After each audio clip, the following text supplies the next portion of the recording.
Hello, lifters, and welcome back to Raising the Bar. I have a very special guest with me today. He is a 83 kilogram world record holder, pioneer of power building, and an inspiration to lifters everywhere, Mr. Russel Orhii. How are you doing? I'm doing good. How about yourself?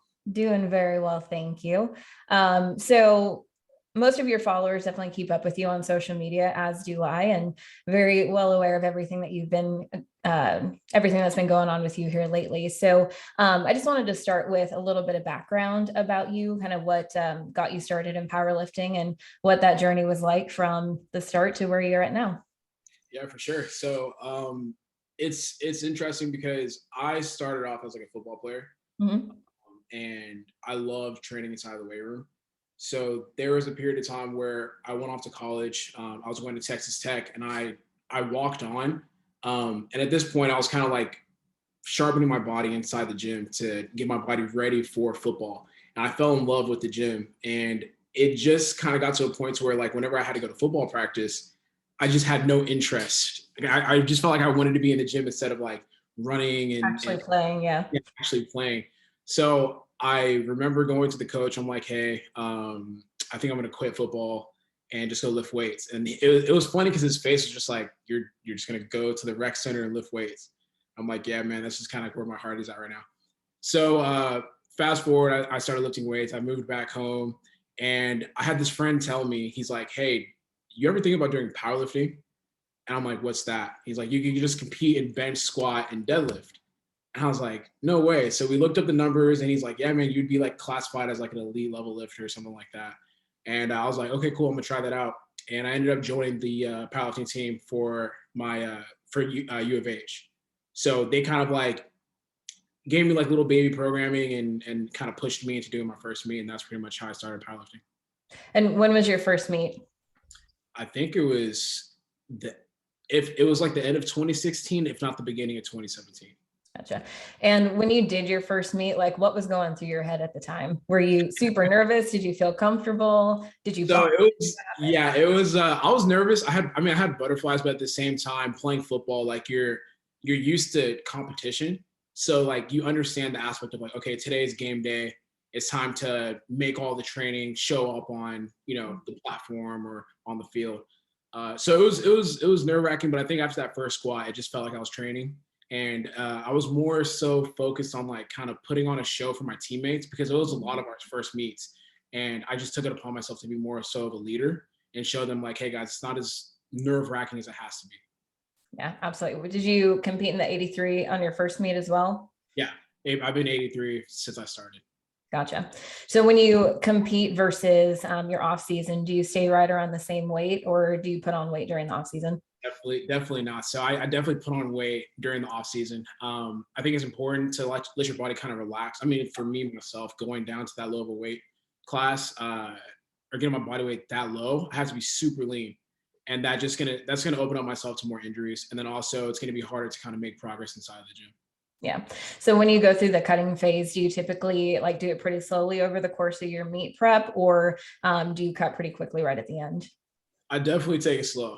Definitely That's take it slow. honestly, that's the best way to do it. It always makes me nervous when people wait to the last minute to cut, and I'm like, you're setting yourself up for a failure there. Yeah, well, I'll be at the gym and I'm talking to people, and I don't know if anyone else listening can relate to this, but you're inside of the gym and you have people getting ready for meet, and it's like, I'm like, oh, so like, how's training going? Yeah, it's going good. I competed about 3 weeks and I'm about like 20 pounds over. I'm like, bro, 20 pounds over, man. Like you're gonna make your meet day so much more difficult than it has to Oh, be. absolutely. Absolutely. There's nothing worse than having to cut that much weight at the very end. It takes so much out of you. And, it just, it makes the weight on the platform feel so much heavier. For sure. Like I like the concept and the saying of like stay ready so you don't have to get ready. Exactly. Love that. That's definitely the athletic mindset there for sure. Yeah. So how has your strategy changed from like the very first powerlifting meet that you did as far as like your training, right? Like, so you're always evolving as an athlete and as a coach and everything. So how would you say your prep has changed from that very first one to your last handful of meets? Yeah, so it's really cool because when I first started, I feel like that was back in like 2016, 2017. The training philosophies were still being developed, and they're constantly being developed. There's Right. things that coaches learn, and there's like research that comes out that changes everything. But back then I was operating off of percentages. So like regardless of how I felt, I'd have to come inside of the gym. And if it said 95% of 1 rep max, that's what I had to do. And I just remember it just being really, really difficult on certain sessions. And I just felt like I was just running into a brick wall constantly. And that was with one coach. And then obviously, as I started progressing and becoming more of an experienced lifter in regards to powerlifting, I started working with Joey Flex. So he handles pretty much all my programming at this point. But just looking at what we do is just taking care of fatigue, making sure that, if we're far out from a meet, we're going to be doing a lot of different variations. Maybe we normally wouldn't be doing if we were 4 weeks out and peaking for meet. But his programming is super straightforward. It allows me to kind of like pick and choose like the numbers that I have for the session, given how I feel. Gotcha. Yeah, absolutely. So when I first started as well, I was working on percentages, and 80% on a Monday, is going to feel completely different than 80% on a Friday, depending on what your week looked like. Right. So I found that especially with new lifters, like understanding the concept of RPE is very difficult because you really don't know like what your body's truly capable of yet when you're just starting out. So having a good understanding of that is definitely going to help the training process. And I think a lot of lifters, especially newer lifters, like don't understand how important recovery actually is. Oh, for sure. For Yeah. sure. There was like this, sorry to cut you off. No, you're good. Go ahead. Yeah, my coach posted, I think literally like today, he's like, people underestimate the value of RP6. I think for me as a lifter, sometimes I can't help it. Like when you're a powerlifter, you want to be strong all the time. You want to lift as much weight as possible every single time you step inside the gym. And we see RP6, it's kind of like, damn, like I kind of wanted to like lift a lot more weight today. Yeah. But that's like you said, it's like a recovery portion. It's like, hey, focus on technique, get through the movement, and then we're setting ourselves up for maybe a bigger lift in 2 to 3 weeks. Yeah, absolutely. So with the whole concept of power building, which, for people who are listening who may not know what power building is, it is a combination of strength training as well as like the aesthetic benefits of hypertrophy. And is that something that is that a way that you typically train, or like at what point in your prep do you just transition over to strength if you do it all? Yeah, so I every single day I train, it's power building. For me personally, like I said, this is like a personal thing. I think if my coach had it one way, it would definitely just be powerlifting all the time. But, for myself, just to stay stimulated inside of the gym, I need to have that extra work. Squat, bench, and deadlift just isn't enough for me to like execute in one session. I'll finish up my workout, and I just feel like the work isn't done. And I do value aesthetics at a certain point. I like to be strong and then look strong at the same time. Right. Yeah. So I don't know if you want me to break down how I go about power building or like. Sure. Yeah, absolutely. Let's dive into it. Yeah, I mean, I think people think it's like some super like intricate type of like thing. For me, it's literally, okay, you have squat, bench, and deadlift. Let's say I have bench for a session. I'll go in, I'll do my bench work, and then immediately after that, I'll follow up with a higher volume accessory day where I'm doing like, I know some powerlifters, they have like maybe close grip bench for their accessory. I'll do the close grip bench, but then add in like a whole bodybuilding session that would complement the muscles that you work on close grip bench or bench in general. Gotcha. So that's pretty much how I run my power buildings. Same thing for squat too. If I have squat, that means leg day. If I have deadlift, I'm probably gonna be doing back and bicep or something like that. And do you typically do a push pull? Like Depending, if you're doing bench, you work back with it.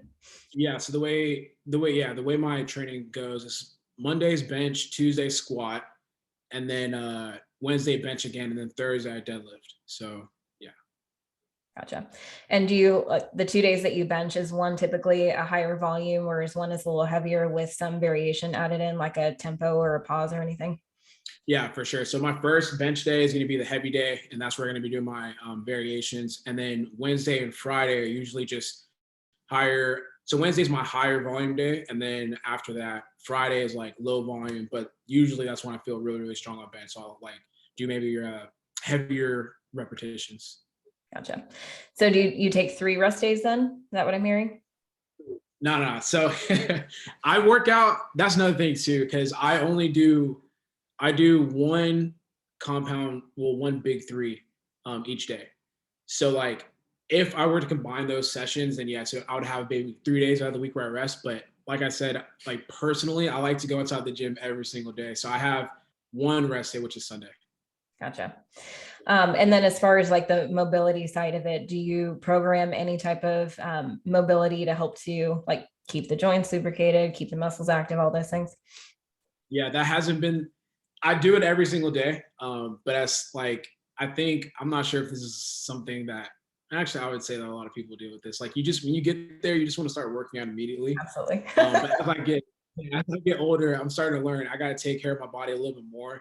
I'm not in my younger 20s anymore, and I can't just roll out of bed and just get straight to training. I need to take my time and warm the body up, make sure my joints are good, and make sure I'm ready for training. Yeah, just wait till you're in your mid 30s, like I am. It gets worse. I'm getting there, so it gets worse. Yeah.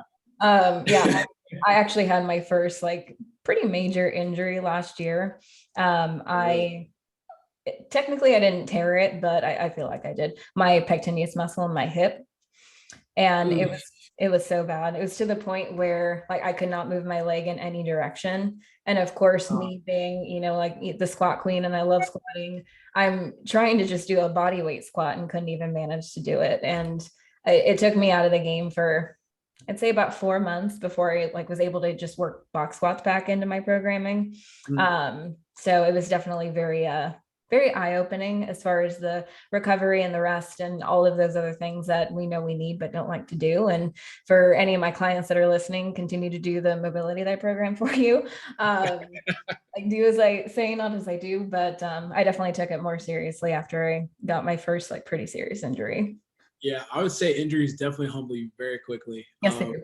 Yeah, so I had like an SI joint issue, I want to say maybe 2 years ago, and it just completely like debilitated me. Like it was like, if anyone that's had like an SI joint issue, like you can't even like bend over properly to like put like your shorts on or anything like that. Yeah. So I started gathering more information about what to do mobility wise and recovery wise, and it took me about, I want to say, 4 months to kind of get back in there. Like I literally had to stop squatting and deadlifting for a little bit. I'm trying to understand like how to go about recovering from this. And it's funny now because my gym is full with like younger lifters. Yeah. And my camera guy, like I think he just turned 23. And he always makes jokes. He's like, man, you spent about like almost 20 minutes warming up. You ready to go?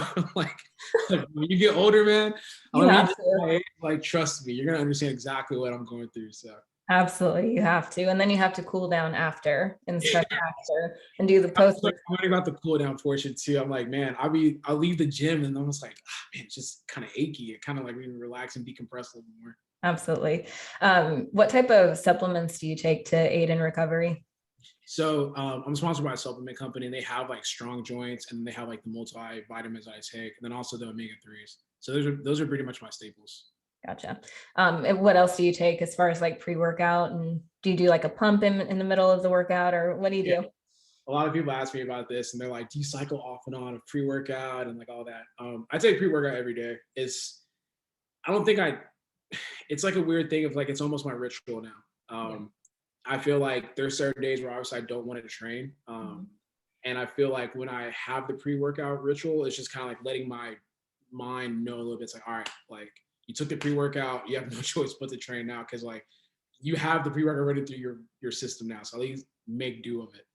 Yeah, absolutely. It's like the setup for your squat. Like you set up the exact same way every single time. Your body knows exactly what's coming. It's the same thing with the pre-workout. I'm not a huge pre-workout person. I have a huge caffeine addiction, and I drink just stupid amounts of coffee. And so I don't feel like the pre-workout actually does anything for me. So I haven't taken it in years, but I don't really feel like I need it at this point. I'm the exact opposite. Like I don't drink caffeine outside of pre-workout. I don't like oh my gosh, no. I don't like I'm a very energetic person. Like I wake up and like I'm already at like 10. Gotcha. So coffee for me has never really been a thing. And I actually didn't used to be a pre-workout guy either. So I think once I started getting more immersed in the fitness industry and like, powerlifting and all that, that's when I started consuming pre-workout. Gotcha. Just because it's just what you do. It's just what you do, yeah. And then I started feeling like the beta alanine itch, and Yeah, I'm the like, itches. oh, Yeah. I see what you guys are talking about. Yeah. Yeah, absolutely. So you had mentioned before, like there's days where you just don't feel like working out. I think that there's a big misconception out there that, people who like coaches and athletes, like we just live to work out all the time. But like in reality, there's days where you just don't want to do it. So like when you do have those days, what are some of the things that you do to push past it? Like, is there a certain mindset that you need to get yourself in, or kind of what's your way to work around that? Yeah, I think this is like the only people that will know what I do are the people that like are consistently around me inside of the gym. Mhm. So I get into this zone where I talk. I become like a talker, and I compete. So I have competitors, and there's people that are in my same weight class. So like I'll literally verbally like talk trash Right. to myself, and then also to them too, because I'm just like I'll kind of say like, oh, like you're supposed to be this good lifter, but over here you're complaining about like having to train, and I'll verbalize that. But that's more so just for me. It's not like trying to down any of my Yeah. competitors. Literally Honestly, just that's like a lifter's love language right there. yeah.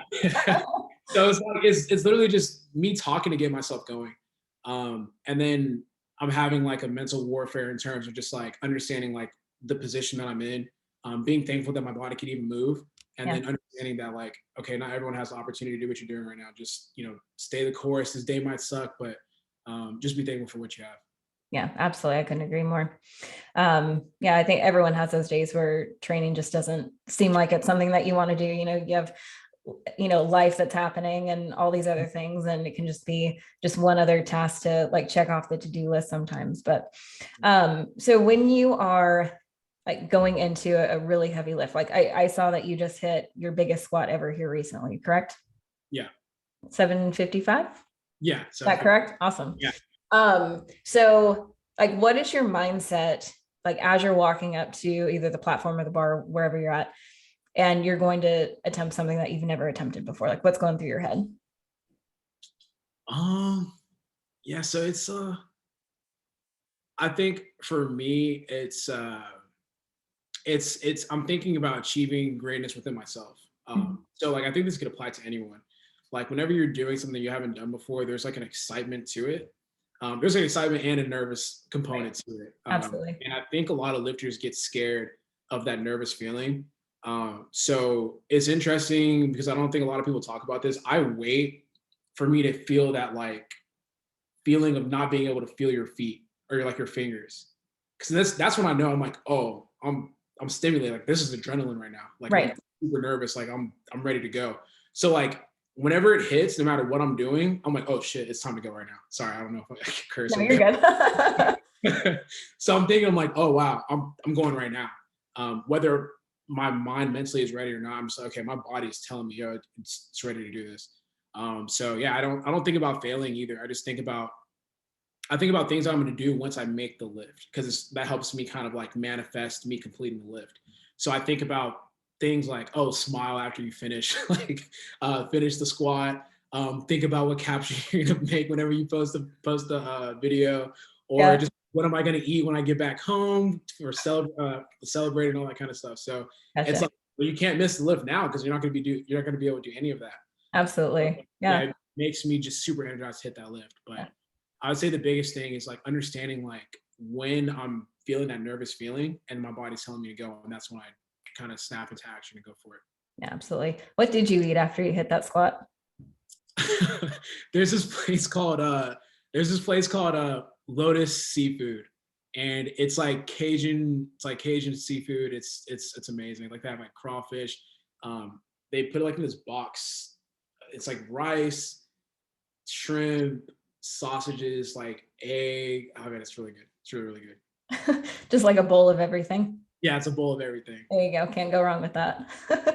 So now that you just recently hit your big PR, which surprisingly wasn't at a meet, was it? It was just in your gym? Yeah, just in the gym. Gotcha. So for the meet that you have coming up, and you don't necessarily need to talk about specific numbers because I know lifters like to keep that under wraps, but I never understand. I talk about it. okay, then we'll talk about it. Yeah. So you just hit the 755. Like, what do you have in mind for this meet that you have coming up? So one of the things that I try to make sure I understand, or one of the things I understand very, very clearly whenever I go into a meet, is that meet day is completely different from training.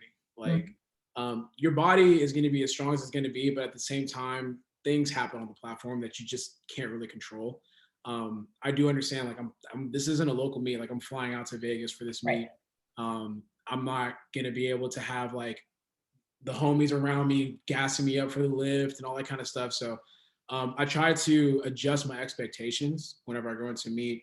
I take my gym's best and kind of like take it down just a little bit, just because I understand that's probably not going to happen on the platform. But in regards to the meet, the theme that I'm going with in my head is that I want to make this legendary for myself. Like, I want to kind of hit a number that I didn't think was possible at a certain extent. Gotcha. Yeah. So it's just like shocking myself in terms of what I'm going to do on the platform. Gotcha. So do you think that 755 is going to show up again? Nah, I don't think so. No? I don't think so, because so I'm realistic. I'm realistic at the same time. So that was on pound plates. And if we're discussing like the dynamic of lifting on pound plates for myself, I know a lot of lifters actually don't like lifting on pound plates. On squat, I like it because the bar bends. And I know a lot of people don't like that, but for me, I get a lot more out of the bar bending on squat because I'm able to shoot out of the hole. Right. And I could give you a little bit more momentum coming up. Yeah. Exactly. So when I get that, when the bar is whippy like that, I like to push out of the hole. And for me, like, the control aspect is easy. Like, I'm very good with my core and keeping tight. So I get a lot out of the pound plates doing that. Now in competition, you lift on kilo plates. The bar is a little bit unforgiving. Yes. So it's very, very straight. So the dynamics are a little bit different. But I still think I'll be able to break a record squatting. It just won't be 755. I think that number is just, it's pretty absurd. Well, it's not, because you already did it. Yeah. But doing it in a competition format, I mean, I would give myself maybe like a 722, 733 top end, I think, if everything goes correctly. Gotcha. And how much did you weigh when you hit that 755? You weren't at 83. I'm guessing. I was probably like, oh, we found the number he doesn't want to talk about. Yeah. He's like, before we got on the podcast, like, is there anything you don't want to talk about? I'm like, no, I'm an open book. I was 200 pounds when I hit that, for sure. Gotcha. Okay. Gotcha. So working with a little extra weight then. Yeah, a little extra weight. So I'd have to be 20 pounds down just about. Yeah, that definitely makes a huge difference. So Huge. Yeah. So when you are picking your numbers for your meet, like, what is your overall strategy? Like, do you always want to go in, being best lifter and winning, or do you just want to place in your weight class? Does it differ from meet to meet? So it doesn't really differ from meet to meet. For me, it's more so just like, okay, evaluating what I've done in the past. So I'm like, okay, last meet I hit certain amount of, or my total is this amount. Going to my next meet, I would like to see a progression from that. And I try my best to focus on myself when the actual meet comes, because during prep, like, I'm literally battling like different competitors on social media, because like everyone's posting at that point. Right. It's more so just like motivating myself with the competition. But once I get to the actual meet day, I don't concern myself with what they're doing. I literally have to focus on what I'm doing. Because if I'm over here looking at, this lifter, it's gonna hinder my performance to a certain extent. Gotcha. Yeah. So then the way we go about attempts with the way that Joey has kind of talked to me about it is, he looks at what we want to hit, and then he kind of goes backwards from there. It's like, okay, if we want top end like 733, that means we need to open with this amount, with this number, and then work our way up to that number if it's there for the day. Gotcha. And I'm assuming he comes with you to the meets? Oh, for sure. Yeah. Yeah. And is he your handler as well, or do you have someone else doing that? Yeah. So he has, what's cool about working with Joey is that he has like it's almost like a team. It's like a full team of people. Yeah. Team. Like, he has lifters everywhere. You could be anywhere like in the world at this point, and like, you'll have someone that's going to be able to come out to you. So he's the person that calls the numbers. He handles me. He's like in my ear talking, motivating me, and all that. Gotcha. Has there ever been a meet where he like put a number down that you didn't know what it was, and he walked up to the bar not knowing what it was? Yeah. It was that was the whole meet for my world championship, like my first world championship. Like, that meet, I was so focused on not embarrassing myself, because the previous world championship, I came in with a back injury and just completely just fell flat of any expectations that I had for that meet. And this one I was like, just lift, like whatever he puts on there, don't even ask him, don't ask anything, whatever, just go there and lift. Yeah. Sometimes that works for people. Yeah. Like just not knowing what the heck's on the bar and just going picking up, and you shock yourself and then you shock everybody else. And sometimes it just works. Because I'm able to kind of like look at the weight. I'm like, I think I know what that is, but I'm not going to concern myself too much what it is. Yeah. But then there's other lifters where it's like they have to be in the whole process of like, okay, so they just finish up their attempt and they go to the scores table and they're just like, okay, well, I feel like this. We need to hit this. No, go up 2 kilos. I'm like, I can't be doing all that. Yeah. That's so much more to think about, like when you already have so much on your mind and so many other things that you have to worry about. So, and then also when they call out the weight, they call it out in kilos, and like, I'm sure you can convert pretty quickly, but like a lot of new lifters that I've worked with in the past and they've done their first meets, they can't do the quick math in their head when they're walking up to the bar. So there's been times where like the lifters that I have that are always in their head about the number on the bar, like just not knowing what the heck is on there, and then they shock themselves and, you know, shock their friends and their family that are there watching them, and then they end up doing so much better than they thought that they would. I'm like, I shouldn't have more faith in you than you have in yourself. Yeah. And what's tough too is that if you have like an MC, they'll just like scream the weight that you're doing too. You're just like, it's like, oh, he's about to hit so and so. I was like, oh, I am, like, oh damn. Well, what's that MC? I can't remember his name now, but he MC'd at the Arnold. That You're real like Gino. He was like a pirate. Yeah. He's hilarious. Have you ever done a meet that he's MC'd before? For sure. So I do the only meets that I do at this point now are Raw Nationals. And then maybe I'll probably start, because I'm strictly USAPL now. Right. So yeah, I do Raw Nationals, and I think he's the MC for every single Raw Nationals at this point. So, I think he is too. Yeah. What made you decide to just stick with USAPL? Just, it's honestly business. So with the IPF, it's just like a new route, and I feel as though like with the stuff that I do now, like with the Get Better Today brand and like stuff that I want to do in the future, I feel as though my ceiling has been hit with the IPF, like my growth and like business and all that kind of stuff. I would like to kind of see what the new ceiling would be under a different umbrella, because they have a lot more freedom in regards to like what you want to do equipment wise. So I was like, this is definitely an opportunity to kind of grow the brand. Gotcha. Makes sense. So speaking of different businesses that you run, with your gym, which is outside of Houston, correct? Yeah. Yeah. Corrupt Strength. So what was your vision for that gym? Like when you first started, like what did you have in mind for it? Yeah. So it was more so like the conception of the gym was just to create a nicer facility for powerlifters to come train at. I'm not sure what other powerlifters deal with, but whenever you go to a specific powerlifting gym, it's not the greatest. A little grungy. Yeah, it's a little grungy. It's a little, I think grungy is the best way to explain it without being rude. Yeah.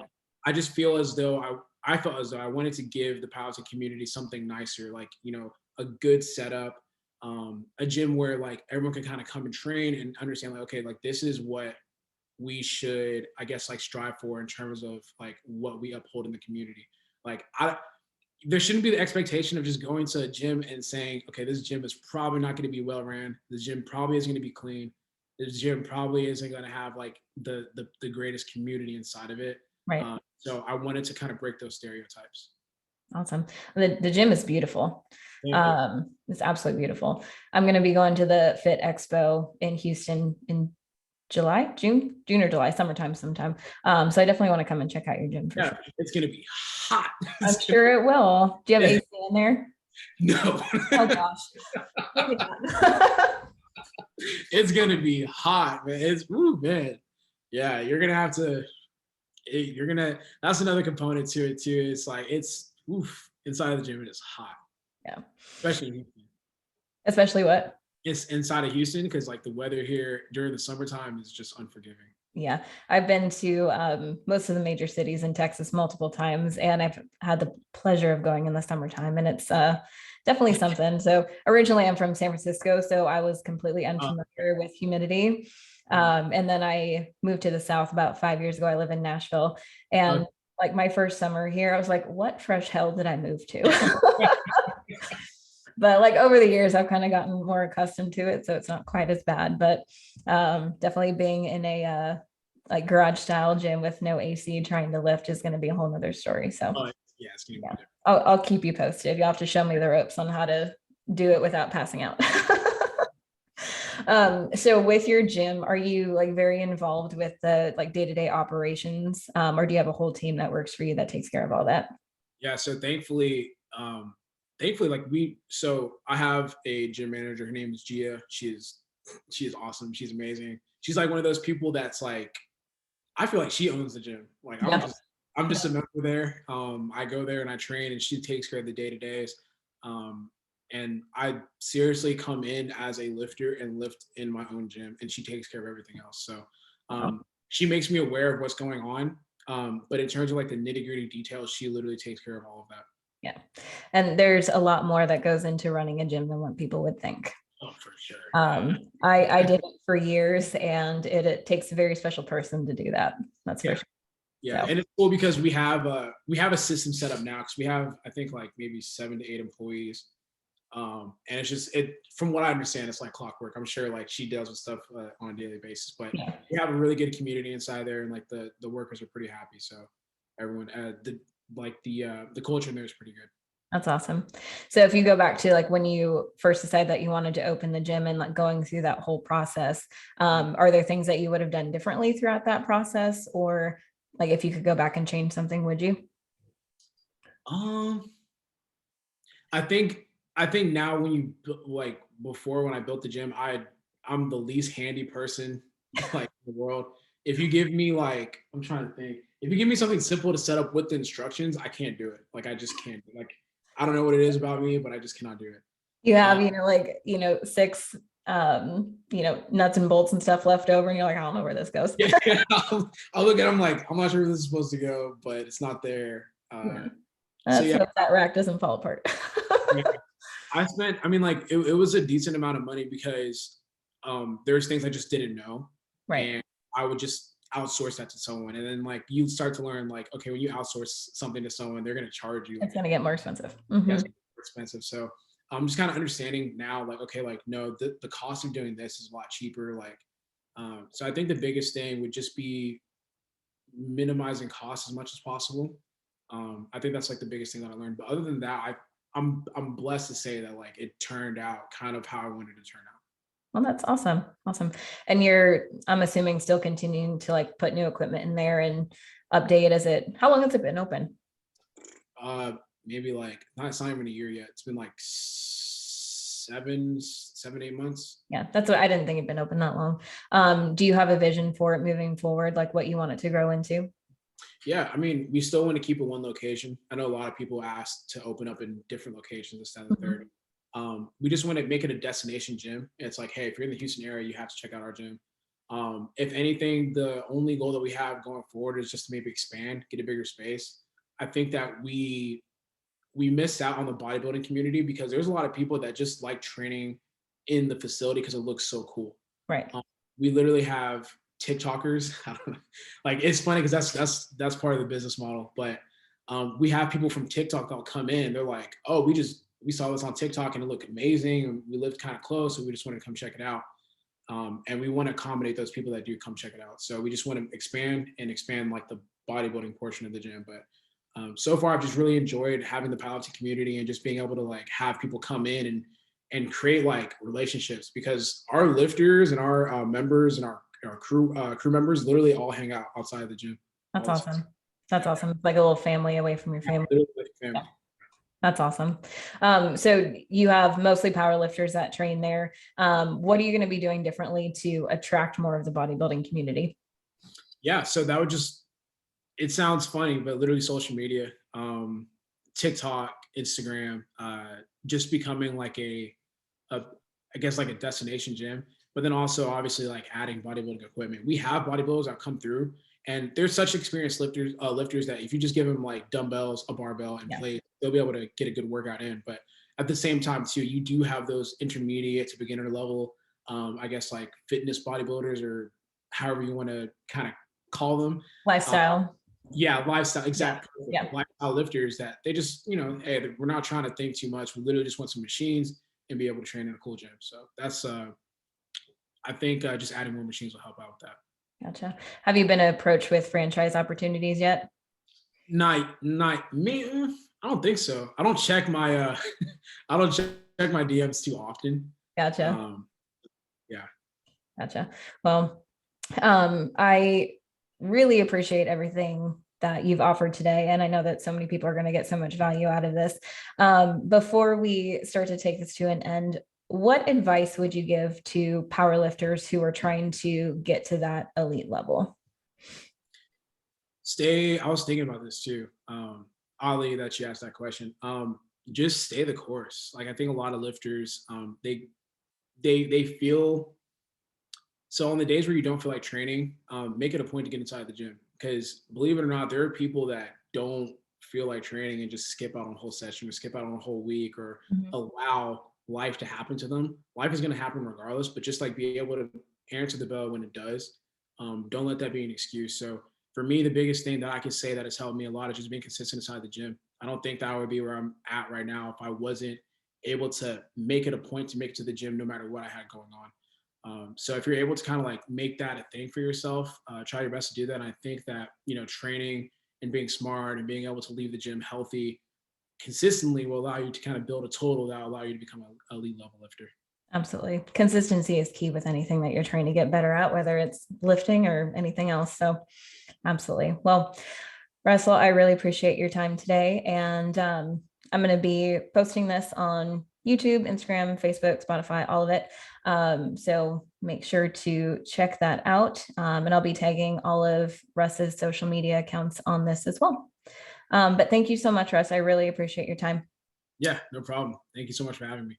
Yep. Have a good one.